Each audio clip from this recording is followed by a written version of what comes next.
I was in the back of I had like a little lap desk and was writing we actually have our original copy like right here. And I was writing and it has this giant handwriting page. Like it was not meant to write a book on, but she came over and was like, what are you doing? I was like, I'm writing a book. I'm going to get it published. And she was like, Sarah definitely came up with the idea. I literally have such a vivid memory of her being like, I'm going to publish a book. And I was like, okay, I'll write it with you just for fun. Like fully thinking it would never go anywhere. And then like fast forward 2 years later and we had a published book, but it was definitely, she came to me and then the book just unfolded from there. We inspired the characters based off of us. One of them, I have the book right here. One of them is blonde. One of them's brunette. And they like were wearing similar outfits to what we had.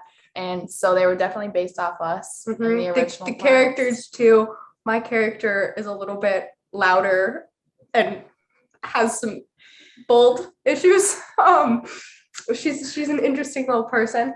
And I think looking back, I'm like, man, that reflects where second grade Sarah was at. That is absolutely something I would have said.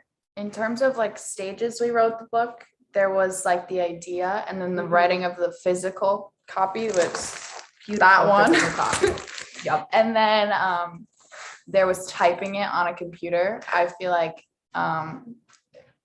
we couldn't write on a computer, like we were pecking doing that. But then I'd say publishing. Well, yeah, because we had Emily Wilsey. So that was another one of our unsung heroes. My mom was in a Bible study with somebody who had just published, and my mom hired her to help us fundraise, like to help us with the campaign. And she looked over our book and made edits. And that was super helpful. Yeah, we did a campaign to publish through Author House. And so that was also a stage of we made a cute little video and a slideshow. And a slideshow. Some of those things you just mentioned weren't an option. Like we didn't understand like, oh, we could just play on a character and that would be our storyline. It depended on the plot because that's what we knew how to come up with. We didn't understand like character tropes or how to like play into that. It was more like, oh, let's have a castle in the book. And then the next chapter, they're at a castle. Like it was more heavily on our imagination and just there was no limit to what wasn't possible. Right. In making our own little world. So it all went in there. It is funny because I look back and I'm like, well, we made a story structure so that we could put in whatever we wanted. It was intentionally this magical fantasy world so that if we wanted to have a castle in one chapter and then have it be completely irrelevant in the next chapter. So we have in this cover, this would be like our bursts of star, like they are jumping from star to star. Yep. That's one. There was a castle and a dragon. And knights. There are knights. There was Alice in Wonderland. Oh, yes. There was do you ever like watch Steve Irwin? Oh, yeah. I used to, sure. Yeah. Yeah. So there's a character that was based off of him. There was a snake. I just said one. What else do we have? There's like my dog makes an appearance. That's a thing.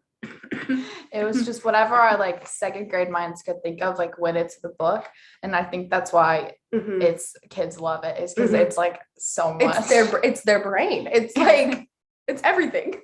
When we were in second grade, we had in the back of our minds, we had an idea of a whole series, but the goal was just to get one published. So we never thought the whole series. So we wrote a second book in second grade, but we didn't want to get it published. It was just this main one is our focus.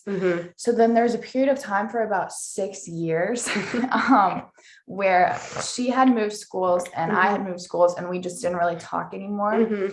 Despite literally having published a book together, right. We didn't really talk anymore. And then I feel like it was this summer. It was. She texted me and, well, you can say. Yeah. So I actually had been researching. I teach a course separately, and I was looking for different speaking engagements. And I saw something that was like a book signing, and I was like, oh, I would love to do a book signing someday. Oh my gosh, wait, I published a book. Hold on. Let me like apply for this real quick. not expecting that I would ever get in. And I got an email back and was like, hey, we'd love to have you. I was like, what? Okay. And at this point, I haven't talked to Lillie in multiple years. And I grew up in Lafayette. And so this is back where I grew up. And I was like, okay, I'm just going to go to this and it's going to be a very little thing. And I'll contact her afterward. And I go, and this is an author event with a lot of different authors. And people are focused almost solely on me because I'm the youngest there and they just have questions. And I called Lillie later that day and I was like, hey, maybe we should do something with this again. Like, this actually has so much more potential than we realized at that age, because people would buy our book because for their kids, because it was written by someone their age.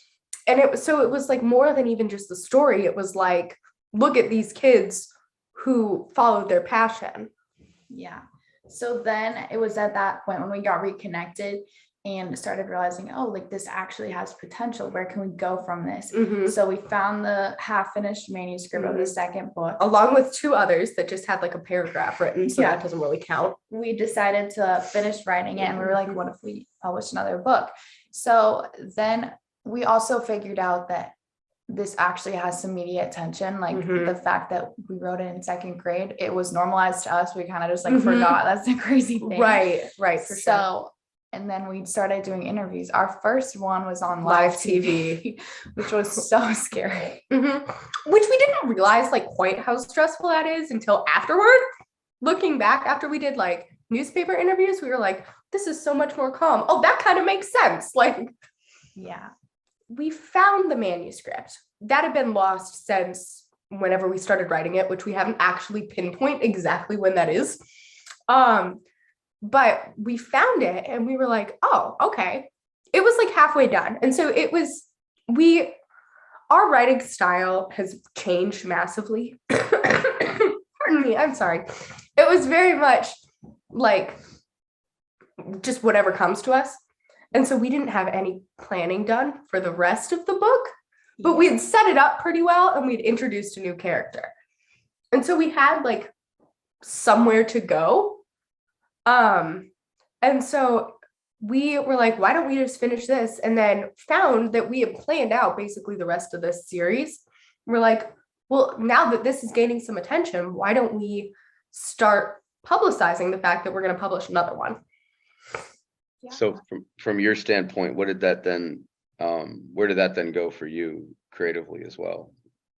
Yeah, it was just like, we found the book and we were like, oh, I didn't even know we wrote another one, which was kind of crazy. It's a crazy thing. Yeah. But we were like, yeah, what if we finish it? I mean, like she said, our writing styles have changed so much. So we had to, when we wrote it like this summer, we had to get back in the brains of our 2nd grade selves and try to write as best we could as ourselves, which was actually very difficult to keep writing at a kid's level.